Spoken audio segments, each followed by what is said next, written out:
আসসালামু আলাইকুম, রুমিস কিচেনে আপনাদেরকে স্বাগতম।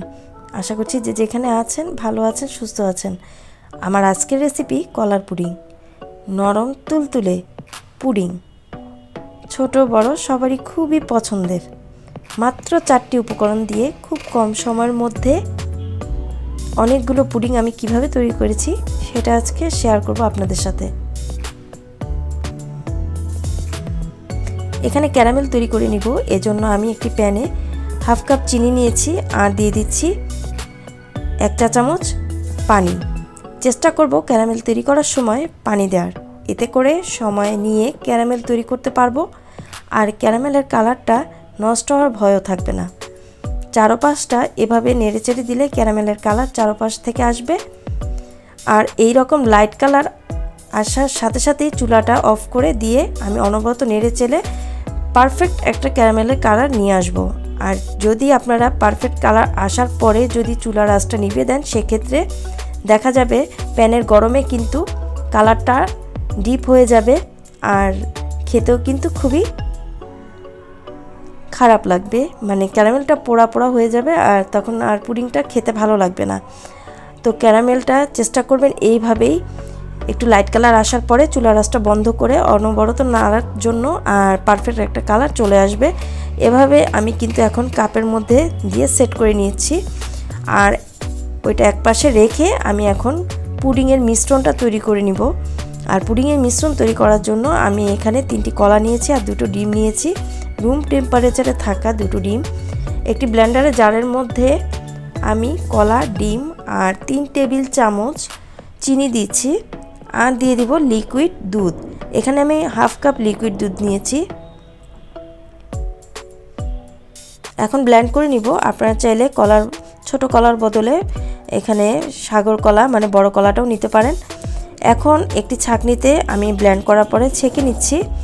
এতে করে একটা পারফেক্ট পুডিং আপনারা তৈরি করতে পারবেন, একটা মসৃণ পুডিং তৈরি হবে আর কি। এটা কোনোভাবেই স্কিপ করা যাবে না, অবশ্যই ছেঁকে নিতে হবে পুডিং তৈরি করার সময়।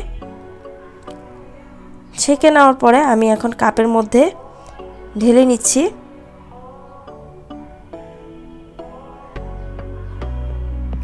আর এভাবে কাপে ওয়ান টাইম কাপগুলোতে পুডিং তৈরি করার কারণে অনেকগুলো পুডিং তৈরি করা যাবে আর সময়টাও কম লাগবে। আর বড় পাত্রে যদি আমরা পুডিং তৈরি করতে যাই সেক্ষেত্রে 30 থেকে 40 মিনিট সময় লাগতে পারে।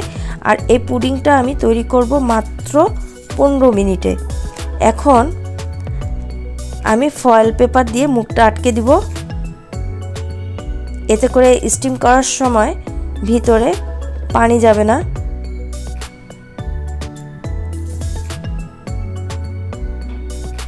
এভাবে আমি সবগুলোর মুখই আটকে নিব।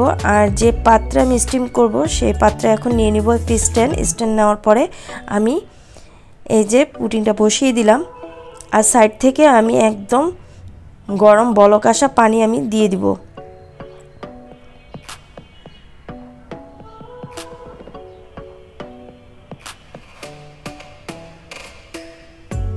পানিটা দিয়ে আমি মুখটা ঢাকনা দিয়ে দিব। আর ঢাকনার মুখে যদি কোনো ছিদ্র থাকে সেই ছিদ্রটা অবশ্যই বন্ধ করে দিতে হবে। এই যে ছিদ্রটা আমি লং দিয়ে বন্ধ করে দিব। আর চুলার আঁচ মিডিয়ামে রেখে মাত্র 15 মিনিটে আমি এই পুডিংগুলো তৈরি করে নিয়েছি। ছোট ছোট কাপকে এইভাবে কাপের মধ্যে তৈরি করার কারণেই কিন্তু খুব কম সময় লেগেছে। আর একটু চেক করে নিচ্ছি, পারফেক্টভাবে তৈরি হয়ে গেল। এখন আমি এটাকে নামিয়ে নিব আর রুম টেম্পারেচারে রেখে কিন্তু আমি এটা ঠান্ডা করে নিয়েছি। ঠান্ডা করার পরে আমি এটাকে ফ্রিজে রেখে দিব মাত্র 30 মিনিটের জন্য। ফিরে আসলাম 30 মিনিট পরে।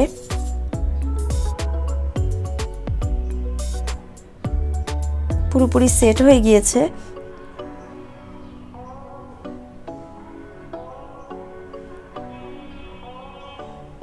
এখন আমি ট্রান্সফার করে নিব। কতটাই পারফেক্ট হয়েছে, ক্যারামেলের কালারটা আপনারা দেখে নিশ্চয়ই বুঝতে পারতেছেন।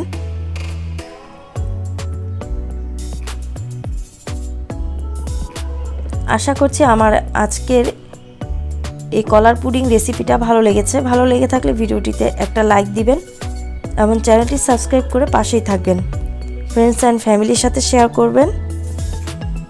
এইরকম মজার মজার রেসিপির লিঙ্ক আমি ডেসক্রিপশন বক্সে দিয়ে দিব, চাইলে আপনারা আমার চ্যানেল থেকেও ঘুরে আসতে পারেন।